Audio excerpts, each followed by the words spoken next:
भैया बहिनी तो छितरे हर जयक बेटा धानी तो छितरे खेल मृग बेटा धानी लाबा भैया बहिनी तो भैया बहिनी तो नरक बेटा धानी तो लाबा छेकरे छे नरक बेटा धानी। 4 बार लड़की को गया 3 बार लड़का के साथ फिर चलो अब आगे चाहिए तो ये दोनों ये पकड़ो आप। अब लड़की आप इसको पकड़ लो पीछे से पकड़ लो ना वो ये पकड़ो आप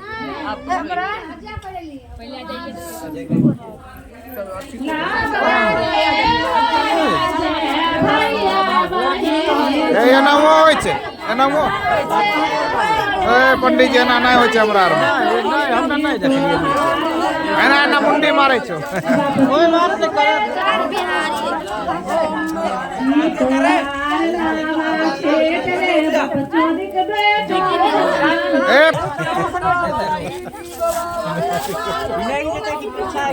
पीछा हो जाओ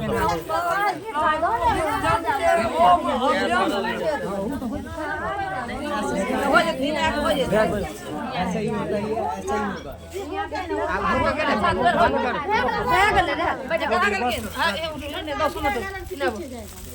बिछाओ बैठने के लिए।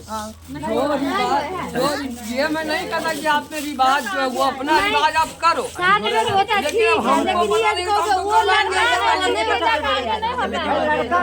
चलो पंडित जी कोई बात नहीं, गलती सलती ज्यादा कुछ गलती हो से भए गेले, कुछ इनहू से भए गेले, कोई बात नहीं, बराबर कोई बात बराबर भए गेले। वीडियो चालू रख और क्या आशीर्वाद दियो लड़का लड़की के, बुझलिए आप बराबर केना चलते थे पंडित जी गोसाइल रहथिन हाँ जब गोसाई जे है तो जजमान के की होते हाँ तो छे ब्राह्मण, ब्राह्मण खुश तो सब खुश। हाँ ब्राह्मण खुश तो सब खुश। हेलो लड़की का आशीर्वाद दियो बस। हेलो ये देखिए दोस्तों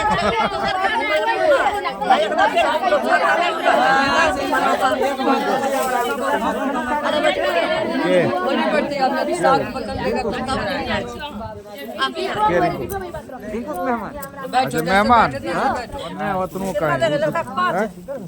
सोता लो नहीं गल 4 लड़की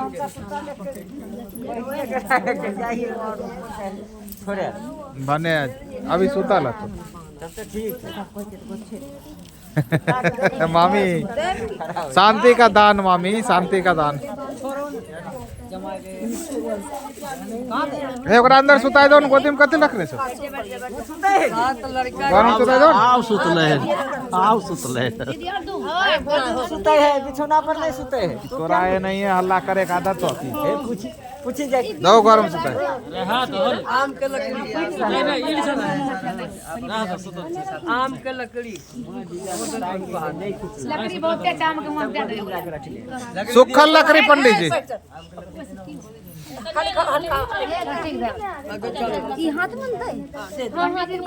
हे ढोल यथी धन समेट ले ना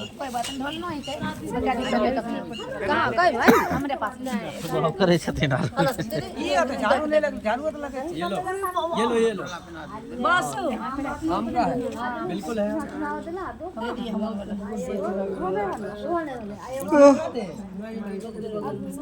पंडित जी बैठे की नीचे हाँ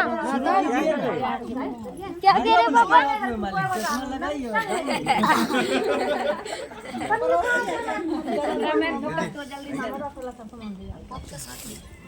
करी रे कैमरामैन फोकस करो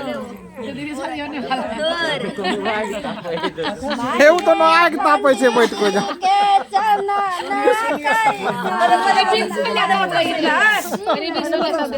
लड़की कहती है मेरा विवाह रचाया, मंडप बनाया, वर को मधुपर पिलाया, होम किया परंतु शास्त्र के अनुसार जब तक 7 वचन वर स्वीकार नहीं कर लेता तब तक लड़की कुमारी कही जाती है।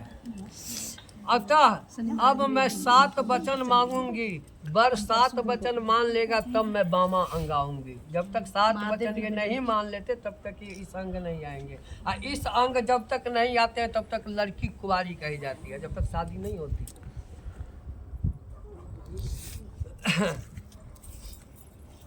पहला वचन, लड़की कहती है पहला वचन, मेरे पिता ने वेद विधि से करी अर्पण, तेरे पर पति देव ये 7 वचन सुनो। पहला वचन है अन्न का भरा भंडार चाहिए, सब वस्तु घर में तैयार चाहिए, सुंदर घर हवादार चाहिए, कलेश न हो ऐसा परिवार चाहिए, हंसते गाते बीते जीवन तो आऊं बामा अंग, तेरे पर पति देवी ये 7 वचन सुनो मेरे। कोई आपको परिवार में कोई कलेश न हो किसी तरह का। आप शादी करके लड़की को ले जा रहे हैं, बिल्कुल खुशी से रहना है, कोई तरह की लड़ाई झगड़ा कलेश नहीं करना। मंजूर है? चलिए एक यहाँ सुन चाहिए, थोड़ा सा लगा देना।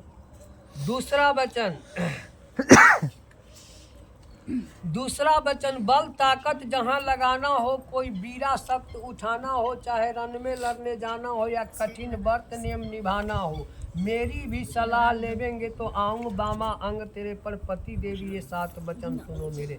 यानी कहीं भी जाना हो आपको या कुछ भी काम हो तो आप अपने अर्धांगिनी यानी पत्नी से राय लेकर और बात करके ही कहीं जाओगे। मंजूर है?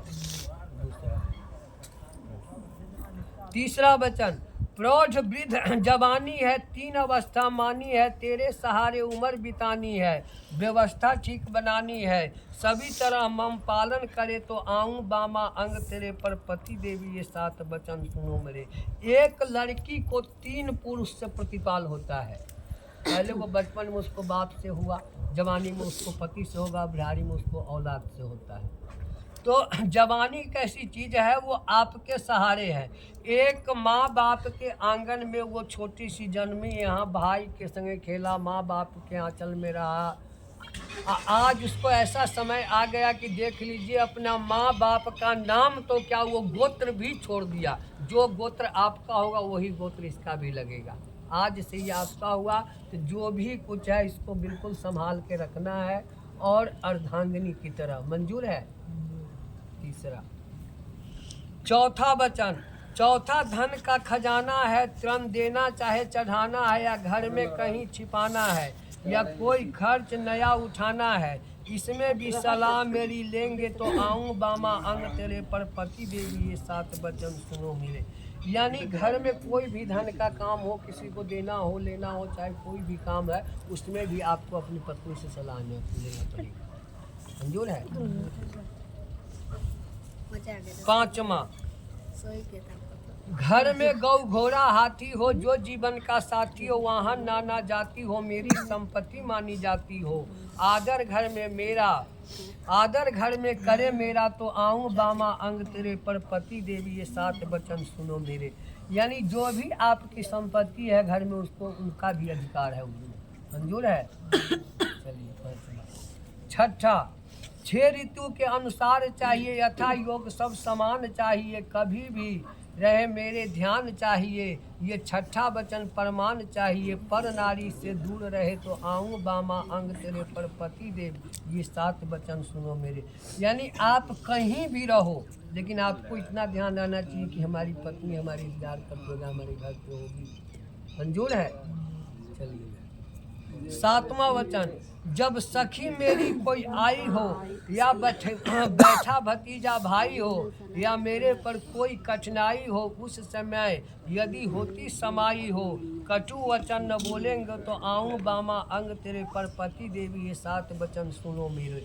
यानी अगर कोई भी इनको मायके से भाई हो या भतीजा हो, चाहे माँ हो चाहे बाप हो, कोई भी जब बैठा होता है, अगर कोई गलती भी इनसे हो जाए तो उस टाइम आपको इनको कुछ नहीं बोलना है। ठीक है, गलती हो गया, आपकी पत्नी है, आप समझाओ। जब कोई न रहे तब इनको अकेला में समझाओ कि तुम गलती करते हो, ऐसे नहीं करना चाहिए, लेकिन उस टाइम कुछ नहीं बोलो। मंजूर है? बोलिए अस्तु। चलो उनको दो, ये ले लो आप। अब लड़की भी सात बचन लेगी लड़का से। 4 में ही 7 हो जाता है। वर के 7 वचन, 7 वचन स्वीकार मुझे भली करे भगवान, 7 वचन मेरे भी तुम्हें करने होंगे प्राण। अब आप भी 7 वचन उनसे लो। धर्म सनातन शुद्ध अनारी है, जिसमें हुई हमारी शादी है, जो मर्यादा झोल बना दी है, धर्म मानने में तुम्हें नहीं आज़ादी है। मेरा तेरा एक धर्म हो, एक रास्ता, एक निशान, 7 वचन मेरे भी करने होंगे तुम्हें प्राण। यानी आपको जिस रास्ते पे चले, बिल्कुल आज से इनका आपको साथ निभाना है। मंजूर है? जोर से बोलो। चलो एक वो में जाओ। दूसरा, जो दुख मुझ पर आए तुमने भी सहना है, आलस त्याग कर लज्जा तेरा गहना है। मैं घर का तोता हूँ, तू घर की मैना है, पर ये बात किसी से नहीं कहना है। एक हृदय हो, एक वचन, एक हमारी जग में शान, 7 वचन मेरे भी करने होंगे तुम्हें प्राण। यानी अगर पति पर कोई दुख आता है तो पत्नी का सबसे पहले कर्तव्य बनता है कि पति को साथ देना उनको दुख में। लज्जा क्या है? तो लज्जा एक है कि एक लज्जा है, चाहे जेवर भी आप कितना भी कपड़े पहनो, लेकिन लाज एक अलग चीज़ होती है। लाज संभाल के वो पति के साथ कंधे मिला के अगर बाहर चल के पति को मुसीबत में साथ देता है, उसी का नाम होता है अर्धांगिनी, और साथ देना पड़ेगा। मंजूर है? चलिए दूसरा मिटाइए। तीसरा, कुल जाति धर्म निभाना है, मेरे घर का सारा बोझ उठाना है, खर्च योजना तुम्हें चलाना है, मेरी आज्ञा बिना कहीं नहीं जाना है। मेरे माता पिता को पहले देकर पीछे भोजन खाना है, कर सकी जो इतनी सेवा, मेरे तेरे पक्के बयान, 7 वचन ये मेरे भी करने होंगे तुम्हें प्राण। यानी कुल जाति धर्म निभाना है। जब तक लड़की के शादी न हो जाता तब तक उसको कंधे पर एक ही कुल के यानी एक परिवार को बोझ होता है, और जब उसकी शादी हो जाता है तो 2 कुल यानी 2 परिवार की बोझ उसको कंधे पर हो जाता है। अगर कुछ आपने ऐसी बात की, जैसे पति की बात नहीं माना, तो क्या होता